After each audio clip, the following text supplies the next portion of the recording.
Assalamualaikum warahmatullahi wabarakatuh. Perkenalkan, saya Ibu Daisela Elkurahma Citra Pamudia, Guru Bimbingan Konseling di SMP Islam Diponegoro.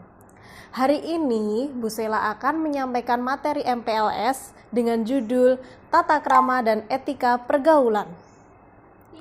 Oke, sebelum kita memasuki submaterinya, anak-anak sudah paham belum tata krama sama etika pergaulan? Hari ini Bu Sela akan membahas 5 hal, yaitu pengertian tata krama, yang kedua tujuan dari kita memahami tata krama, yang ketiga tata krama dalam berbicara, tata krama dalam pergaulan, dan tata krama dalam penampilan. Nah, 5 hal itu sangat penting loh anak-anak untuk kita lakukan dalam kehidupan sehari-hari. Yang pertama, pengertian tata krama. Tata krama adalah kebiasaan sopan santun yang disepakati dalam lingkungan pergaulan antar manusia setempat. Tata krama terdiri dari atas tata dan krama. Tata berarti adat, aturan, norma, peraturan.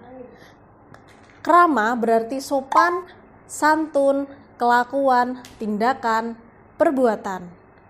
Dengan demikian, tata krama adalah adab sopan santun, kebiasaan sopan santun, atau sopan santun. Begitu anak-anak. Kemudian pengertian yang lain, jadi pengertian tata krama itu ada dalam berbagai pengertian ya anak ya.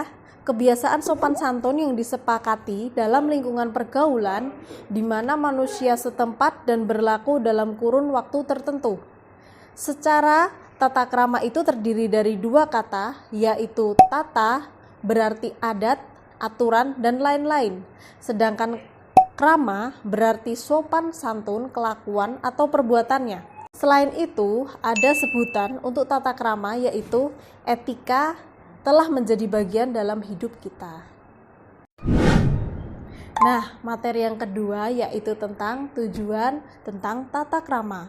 Apa sih tujuannya kita supaya kita memiliki tata krama dan etika pergaulan? Yang pertama, bisa menerapkan tata krama dalam berbicara. Yang kedua, bisa menerapkan tata krama dalam pergaulan. Dan yang ketiga, bisa menerapkan tata krama penampilan yang baik. 3 hal itu adalah sesuatu yang penting bisa kita lakukan di kehidupan kita sehari-hari nak. Berbicara, penampilan, dan pergaulan. Apabila semuanya itu positif, insya Allah etika pergaulan dan tata krama kamu juga positif. Tata krama berbicara yaitu sopan santun dalam berbicara. Erat kaitannya dengan siapa yang diajak berbicara, kemudian kalimat yang dipergunakan, di mana pembicaraan dilakukan, dan tata cara berbicara. Secara umum, perlu diingat dalam berbicara dengan seseorang perlu menghindari sikap berikut. Yang pertama, memotong pembicaraan orang. 2, memborong pembicaraan orang. Memborong tahu nggak? Memborong itu jadi kita orang belum selesai berbicara, jadi kita malah yang berbicara terus. Orang diberi kesempatan sedikit saja. Nah, itu namanya memborong pembicaraan orang. Kemudian berbicara tanpa memandang orang yang diajak berbicara. Kasihan kan kalau kita berbicara dengan teman sebelah kita tapi kita tidak memandang teman kita. Nah, itu kan juga bikin orang sakit hati. Yang keempat, berbicara kepanjangan tanpa arah.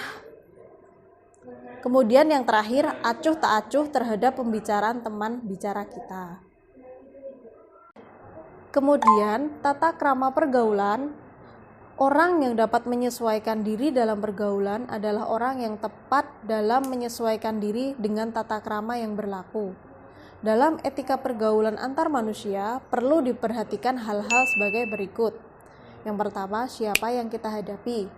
Apabila kita berhadapan dengan orang yang lebih tua, harusnya kita lebih mengutamakan sopan santun. Contohnya misalkan ya nak, kita ketika melewati orang yang lebih tua atau orang tua kita, baiknya kita sedikit membungkukkan badan. Begitu. Kemudian di mana pergaulan itu berlangsung? Kalau kita sedang bergaul dengan teman sekolah, ya kita sesuaikan dengan teman sekolah kita. Yang kita bahas juga tentang pelajaran di sekolah. Ketika kita dalam organisasi di rumah, juga yang dibahas tentang organisasi di rumah. Jadi tahu di mana harusnya kita itu menempatkan diri. Kemudian bagaimana cara kita bersikap. Itu adalah hal-hal yang paling penting dalam tata krama pergaulan. Selanjutnya, tata krama penampilan. Nah, anak-anak pernah dengar nggak pepatah seperti ini? Ajining diri ono ing lati, ajining rogo ono ing busono. Nah, itu dalam bahasa Jawa ada seperti itu. Artinya, penampilan itu juga penting dalam membawakan atau mewakili penampilan kita sehari-hari. Nah, kesan pertama bila kita berjumpa dengan seseorang, yang dilihat adalah penampilan. Benar apa tidak? Penampilan memberikan kesan langsung dalam penglihatan orang lain.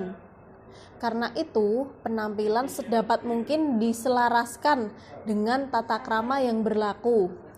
Dalam etika penampilan, ada beberapa yang perlu mendapat perhatian, antara lain kesadaran, rapi, pantas, dan bersahaja.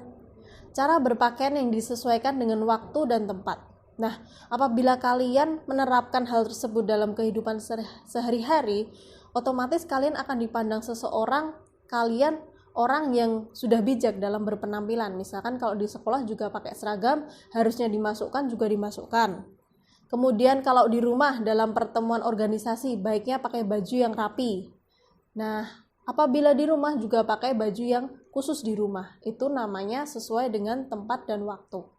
Penerapan tata krama yang sudah dijelaskan tadi bisa dilakukan di 3 lingkungan. Yang pertama lingkungan rumah anak-anak, yang kedua lingkungan sekolah, yang ketiga lingkungan masyarakat. Pentingnya tata krama dalam kehidupan sehari-hari. Yang pertama, hubungan antar manusia dilandasi oleh rasa saling menghormati, saling menghargai, dan tenggang rasa. Yang kedua, manusia adalah makhluk sosial yang dalam mempertahankan kelangsungan hidup harus berhubungan dengan manusia lain, karena kita makhluk sosial. Nah, itu dalam pelajaran IPS ada anak-anak. Kemudian yang ketiga, untuk menciptakan hubungan yang selaras, serasi, dan seimbang diperlukan tata cara berhubungan dengan yang diatur tata krama pergaulan. Yang keempat, tata krama merupakan perwujudan manusia yang mempunyai martabat dan derajat yang tinggi. Kelima, akhirnya diharapkan dengan kita semua dapat mengembangkan lebih lanjut apa yang sudah diperoleh dengan mempelajari tata krama yang berlaku di lingkungan kehidupan kita.